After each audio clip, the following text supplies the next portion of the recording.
Next question number 32. It's once again from the NEET 2026 के physics के questions हैं।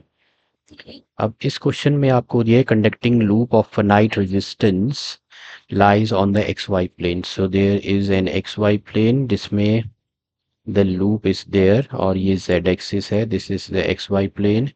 z axis मैंने इसलिए बनाई है क्योंकि मैग्नेटिक फील्ड जो है वो z एक्सिस की तरफ है कांस्टेंट, इधर को जो है this is the magnetic field. Okay, अब ये इसमें है तो इसका जो नॉर्मल है और to this in the X Y plane normal of this area loop, इसका जो नॉर्मल है और जो मैग्नेटिक फील्ड है they both are in the same direction.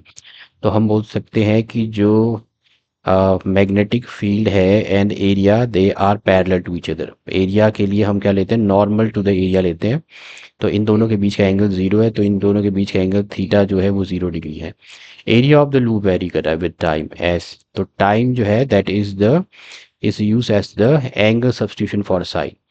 Okay, तो in appropriate units we have to correctly indicate the qualitative behaviour of the power P dissipated in the loop.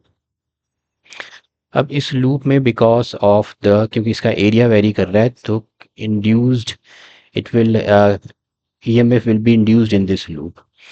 तो हम जो पावर का जो फॉर्मूला है we square by R, ये आपका बन जाएगा इंड्यूस्ड ईएमएफ का स्क्वायर बाय आर।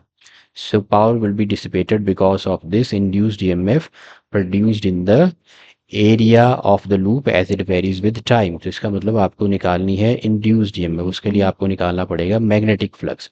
तो मैग्नेटिक फ्लक्स जो है थ्रू द लूप जो कि एक्स वाई प्लेन में है, अब ये प्लेन जो है perpendicular to the magnetic field है, इसका मतलब नॉर्मल और मैग्नेटिक फील्ड के बीच का एंगल 0 है। तो B dot A, B A cos theta, theta 0 हो गया, मैग्नेटिक फ्लक्स आपका आ गया, ए की वैल्यू आपने रिप्लेस कर दी, सॉरी यहाँ yes area of the loop की वैल्यू आपने रिप्लेस कर दी A naught 1 plus sine t. Okay, अब फाइंड आउट करते हैं, let's calculate the induced EMF. So Faraday's laws of magnetic induction लगा के इंड्यूस्ड ईएमएफ की मैग्नेटिक फ्लक्स निकाल दिया। बी ए नॉट जो है दैट इज कांस्टेंट बाहर आ गया, 1 की डिफरेंशिएशन 0, साइन की कॉस टी, इंड्यूस्ड ईएमएफ भी आपके पास आ जाएगा according Faraday's laws of electromagnetic induction. Now let's determine the power dissipated, value डाल दी। ओके, ये आ गई power dissipated, this is the power dissipated. Now let's analyse the graph.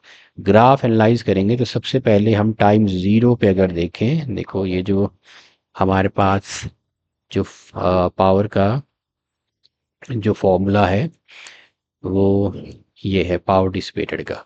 Time 0 हो गया तो ये कॉस 0 होता है 1, कॉस की वैल्यू 0 पे रहती है 1 मैक्सिमम वैल्यू।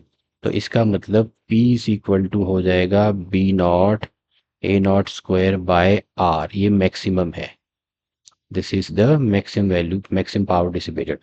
अब जैसे जैसे टी बढ़ेगा, देखो टी बढ़ेगा मतलब टी, या इधर क्यों बढ़ा रहा हूँ क्योंकि टी ये जो एंगल है वो टी है, तो एंगल बढ़ टी बढ़ रहा है मतलब कॉस का एंगल बढ़ रहा है, एंगल बढ़ रहा है तो पाई बाय 2 पे जाके कॉस जो है वो 0 हो जाता है। तो इसका मतलब इसकी वैल्यू नीचे आ रही है, जैसे जैसे टी बढ़ेगा पी की वैल्यू नीचे आएगी, और जैसे टी की वैल्यू 90 हो जाएगी पावर डिसिपेटेड जो है वो at T is equal to pi by two पे आके, जब टाइम जो है पाई बाय 2 हो गया तो पावर जो है वो मिनिमम हो जाएगी 0, पावर आ गई है, देखो ये मैक्सिमम थी यहाँ से 0 आ गई, तो ये वाला ग्राफ जो है ये मैच। उसके बाद फिर से पाई बाय 2 2 पाई बाय पे आके कॉस की वैल्यू -1 हो जाएगी, फिर से पी की वैल्यू मैक्सिमम हो जाएगी, तो फिर से पी की वैल्यू मैक्सिमम हो जाएगी। तो here second is the correct option for question number 32, second is the correct option. Thank you for watching.